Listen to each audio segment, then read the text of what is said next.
Hello, I'm Sebastian. Welcome to 9 Trees podcast. Today, I will summarize and review the book, Quantum, Einstein, Bohr, and the Great Debate About the Nature of Reality by Manjit Kumar is a narrative history of how quantum theory emerged and why it fractured the physics community into rival camps.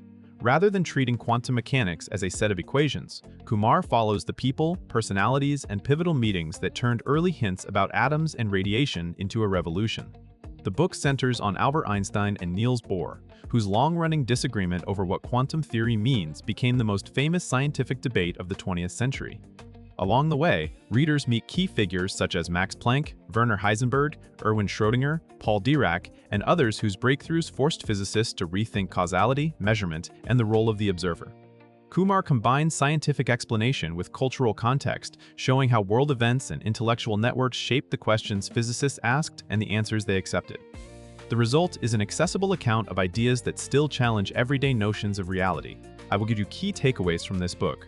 Firstly, from classical certainty to quantum hints, Kumar frames quantum theory as a response to cracks in 19th-century physics, when classical mechanics and electromagnetism seemed complete, yet failed in specific domains. The story begins with problems involving heat, light, and atomic stability, where continuous classical assumptions produced contradictions. Early quantum ideas appear not as a single moment, but as a chain of pragmatic fixes: quantized energy to explain radiation, photons to make sense of the photoelectric effect, and atomic models that use discrete orbits to match spectral lines.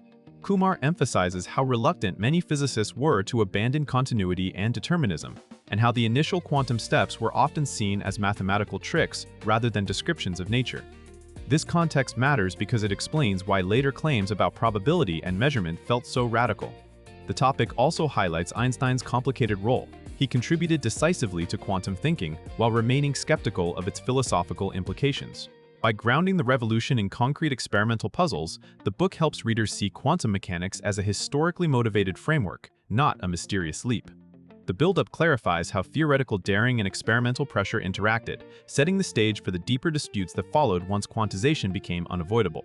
Secondly, building the new mechanics, Heisenberg, Schrödinger, and Dirac, a major portion of the narrative, shows how quantum mechanics matured in the 1920s through quantum mechanics matured in the 1920s through competing formalisms that ultimately converged.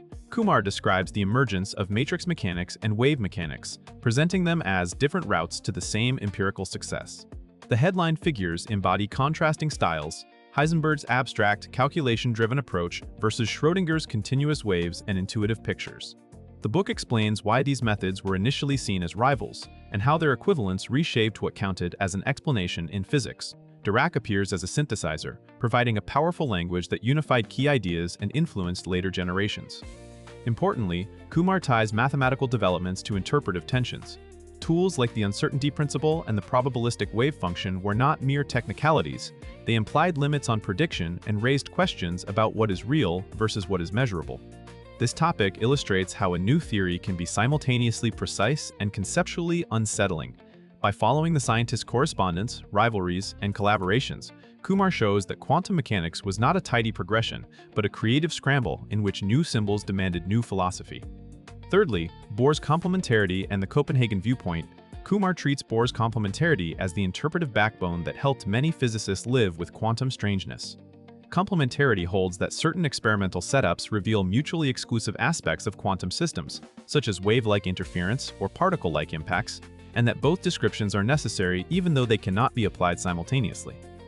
The book explains how this view shifts the goal of physics from describing an observer, independent reality, to organizing what can be said about outcomes under defined measurement conditions.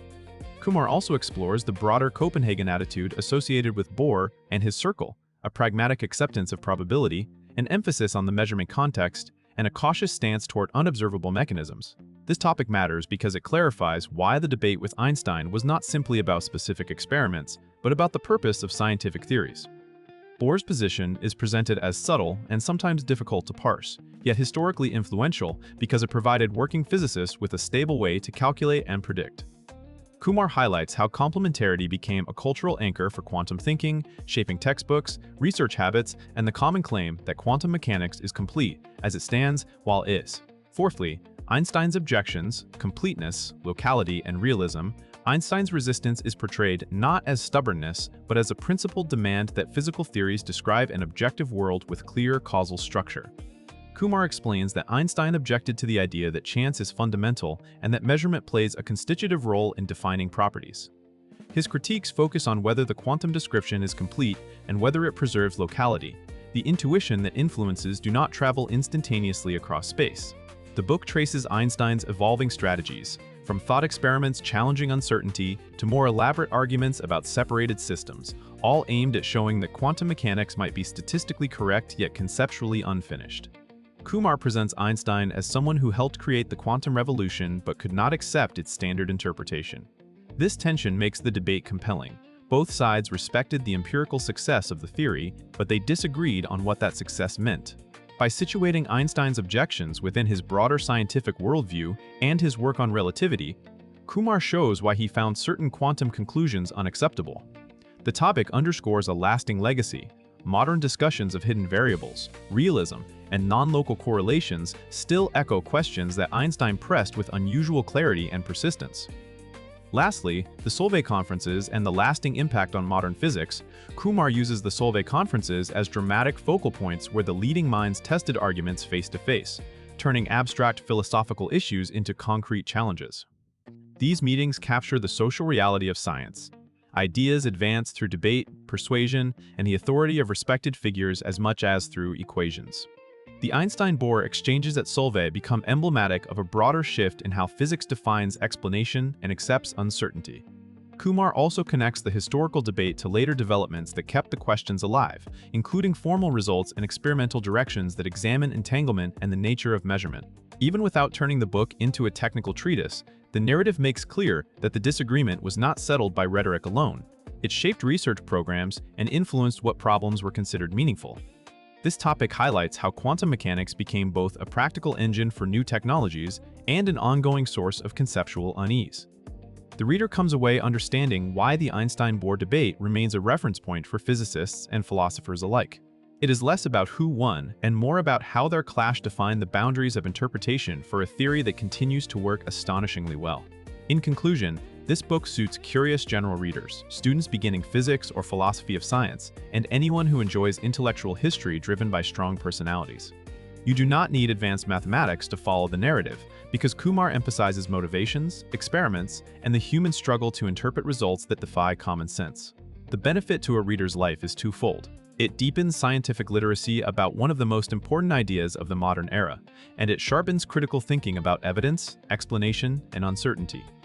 Seeing Einstein and Bohr argue respectfully yet relentlessly helps readers recognize that disagreement can be productive when anchored in clear principles. The book is worth buying compared to more technical quantum introductions because it delivers context that equations alone cannot provide, why certain questions were asked, why some answers felt unacceptable, and how scientific communities decide what counts as understanding. Compared with purely biographical accounts, it balances multiple figures and shows the network of discoveries that made the debate possible. If you want a coherent story of how quantum mechanics rose and why its meaning still matters, Kumar offers an engaging and accessible guide. If you would like to support Manjit Kumar, you can buy the book through the Amazon link I've provided in the podcast description. After reading the book, please let me know what you think and share your thoughts. See you around.